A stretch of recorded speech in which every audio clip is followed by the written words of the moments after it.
मेरे साथ हुआ नशे के अंदर तो काफ़ी भयानक है। मैंने काफ़ी कुछ खोया। ड्रिंक बहुत ज़्यादा करता था। नशा जो है मैं सुबह शाम करता था। मेरी मिसेस कहती थी, मेरे मम्मी पापा कहते थे, मेरे भाई बहन कहते थे, बेटा रहने दे, बहुत हो गया, छोड़ दे, अब हद हो गई इसकी। मगर मैंने नहीं सुनी किसी की। मैं बस अपना नशा ही अपनी ज़रूरत समझता था और नशा ही सब कुछ मेरे लिए था। मैं जब 9th क्लास में पढ़ता था, स्मैक पीता था, मैं इंजेक्शन लगाता था स्मैक का। एक शौक, वो शौक के तौर पे मैंने उसको करके देखा। उसकी धीरे धीरे मेरे को उसकी हैबिट हो गई। मैं उसके बगैर रह नहीं पाता था, इंजेक्शन के बगैर मैं रह नहीं पाता था। बहुत ज़्यादा मेरे को दिक्कतें होती थी, विड्रॉल्स होते थे मेरे को और बहुत परेशानियाँ उठानी पड़ती थी। मेरे मम्मी पापा भी कहते हैं, बेटा जब तेरा बेटा होगा ना, जब तेरे को अक्ल आएगी। मेरे पापा तो अभी 1 साल पहले ही अभी एक्सपायर हुए हैं। मेरे पापा कहते कहते यही इसी चीज़ के लिए चले गए। स्वर्गवास हो गया उनका, बेटा सुधर जा सुधर जा सुधर जा। मगर मैं नहीं सुधरा बिल्कुल भी। फिर वही है ना, एक घूंट लेता हूँ और फिर वही रूटीन शुरू हो जाती है। हनी सिंह के बारे में तो यही है कि जो बंदा खुद गड्ढा खोदता है वो खुद ही गिर जाता है। उसने ये मैसेज पास करा, वो आज के दिन खुद भी एडिक्ट बना हुआ है, वो भी दर दर की ठोकरें खा रहा है। तो उसने गलत करा ना, कि ऊपर वाला सब देखता है ना, कोई किसी के साथ गलत करता है तो उसके साथ भी गलत हो रहा है। मेरा बेटा बड़ा होने जा रहा है, अभी 4 साल का हुआ है, फिर 5 साल का होगा, 6 साल का होगा।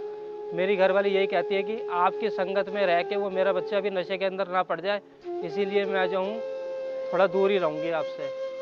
मेरे घर वाले मेरे पे भी विश्वास नहीं करते थे। मेरे घर वालों को मेरे से बहुत उम्मीदें थी, जो मैंने सब कुछ तोड़ दी थी। घर वाले बोलते थे इतना ये सामान ले आ, वहाँ से उसमें से पैसे चोरी करता था और अपना नशा खरीद लेता था। हमारे जो 99 बजे हैं वो तो हमने लिए ही नहीं। हमने केवल एक ही मज़ा लिया कि वो केवल अपने नशे का। जो एक सॉन्ग है वो अपना पैसा कमाने के चक्कर में एक गलत मैसेज पास करते हैं। इस तरीके से नशा एक अभिशाप बन चुका है हमारी यंग जनरेशन के लिए। कोई गाना बनाना है या कोई सॉन्ग बनाना है तो उनको इन चीज़ों का कोई मैसेज नहीं देना चाहिए। अगर मैं बाहर होता तो मैं नशे के अंदर होता या किसी गटर वटर के अंदर या नाली के अंदर पड़ा हुआ मिलता। अगर मैं उस टाइम अगर वो नशा नहीं कर रहा होता, वो स्मैक नहीं लगाता, स्मैक नहीं पीता, तो आज मैं पता नहीं कहाँ होता। मेरे को कोई सही नहीं समझता ना, क्योंकि मैंने उनको 100 बार उनका विश्वास तोड़ा है। मेरे को मत्थे भी टिकवाए, मंदिर मस्जिद का पता नहीं हर जगह गए मत्था टिकवाने के लिए। घरवाली अभी ससुराल के अंदर ही है, वो अभी उसको मना के भी लाना है। अभी बच्चा भी मेरा उसी के पास है, उसकी याद भी बहुत आती है। आज के दिन भी जो थोड़ा बहुत बचा हुआ है मेरे पास, मैं उसको बचाने की कोशिश करता हूँ। सोच ही होती है आदमी की जो उसको उसकी राह पे लेके जाती है। मेरे पास और दूसरी फैमिलीज आती हैं, उनकी फैमिलीज मुझसे पूछती हैं, अपने बच्चे को लेकर बहुत परेशान होते हैं वो लोग कि आने वाली ज़िंदगी उनकी कैसी होगी। मैं उनको बताता हूँ जिस तरीके से मैंने धीरे धीरे कर इससे भरने की कोशिश करी। जो टाइम टेबल हम फॉलो करते हैं उन चीज़ों को अपनाकर वो धीरे धीरे कर अपनी लाइफ को दोबारा से प्राप्त कर लेते हैं। हम सुबह टाइम से 6:30 बजे उठते हैं एंड देन अपना नहा धोकर प्रेयर के लिए रेडी होते हैं। 7 बजे हम प्रेयर करते हैं।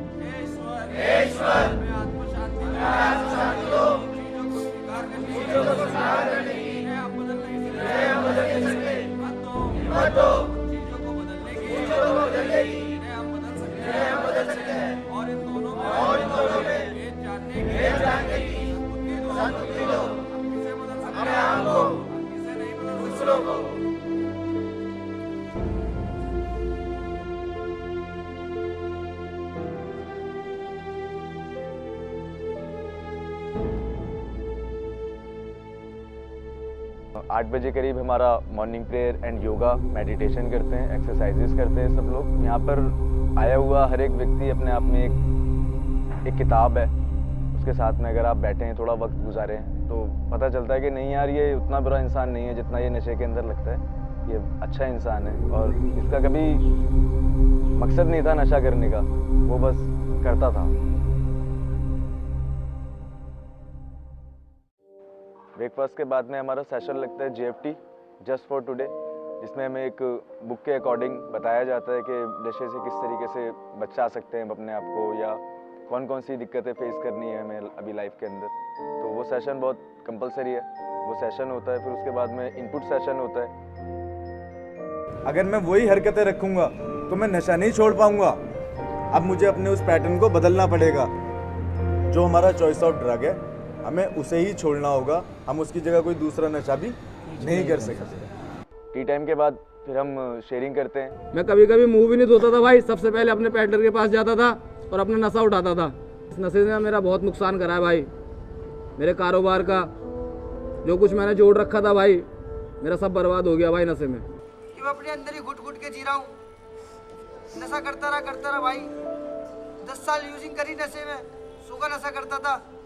अपने घर में यार चोरी करी, झूठ बोला, मार पिटाई करी, यहाँ तक कि गाली गलौज तक करी है यार।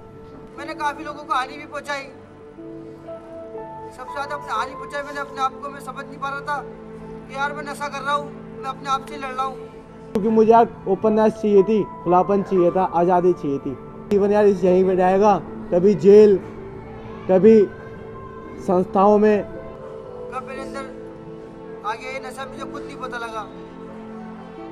नशे के दौरान मैंने अपनी सारी चीज़ें खो दी। मैंने अपना परिवार, अपने भाई बहन का प्यार, अपने माता पिता, सारी चीज़ें खो दी मैंने। घर वाले समझाया करते थे बेटा मत कर, ठीक नहीं है, तेरी ज़िंदगी खराब हो जाएगी।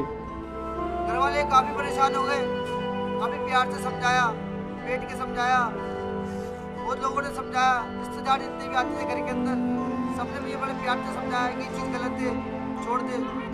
उसने बोला कि मैं तेरे को मरता हुआ देखना नहीं चाहता भाई। जब मैं नशा करता था तो मैं यही कहता था कि आज कर लेता हूँ, कल नहीं करूँगा। और भाई मेरे घर वाले यार मेरे को ना एक आवाज़ पे मेरे को पैसे दे देते हैं, हालांकि उन्हें पता है मैं उन्हें टोपी पहनाता हूँ, लेकिन भाई माँ तो माँ होती है भाई, वो भाई तुरंत निकाल के दे देती है हाथ में पैसे, ले। और ये भी कहती है बेटा किसी गलत काम में यूज मत करियो, जो तेरे को काम है उसी में करियो। गाड़ी में तेल डलाना तेल डला लियो। मैं हाँ ठीक है मम्मी, उसी में तेल डलाऊंगा गाड़ी में। लेकिन भाई गाड़ी में तेल का डल रहा है, गाड़ी में तेल तो भाई की गाड़ी में से निकाल के डाल लेता था रात को ही। मुझे अपनी कमी दिखाई देती है, पता नहीं क्यों यार। रोज़ाना चाहता हूँ कि अपने बिहेवियर को चेंज करूँ, अपने एटीट्यूड बदलूँ, अपने थॉट बदलूँ। तो मेरे को भाई सच्चाई बताऊँ कुछ भी पता नहीं रहता था, होश ही नहीं रहता था कि मैं किस हालत में घर पहुँचा हूँ। घर वालों ने देखा क्या ये तो घर में भी चोरियां करने लगा।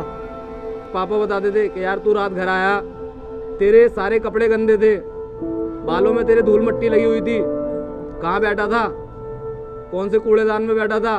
मैंने अपनी अहमियत समझी कि नशे के दौरान मेरी क्या इज्जत थी, अब क्या इज्जत है मेरी। यार उस ईश्वर की कृपा है यार कि यार आज मैं जिंदा हूँ। सन 2008 से है ना, मैं भी इसी बीमारी से बहुत ग्रस्त था, नशे से। सन 2015 में मैंने एक रिहेबिलिटेशन सेंटर खोला। मैं अब ये चाहता हूँ कि मेरी ज़िंदगी के साथ साथ में जो आज के टाइम जो नशे में ग्रस्त है उनको भी मैं ठीक करूँ। मेरी यही सोच है, मेरी यही कोशिश रहती है कि कोई भाई ठीक होकर मेरे जैसा संघर्ष करे और अपनी उम्मीदों पे खरा उतरे। 60-70 लोग मेरे पास रहते हैं और चले कम से कम 50 आदमी यहाँ से ठीक होके चले गए। कुछ वॉलेंटियर स्टाफ है 15 आदमी, 70 की मेरी काउंटिंग रहती है।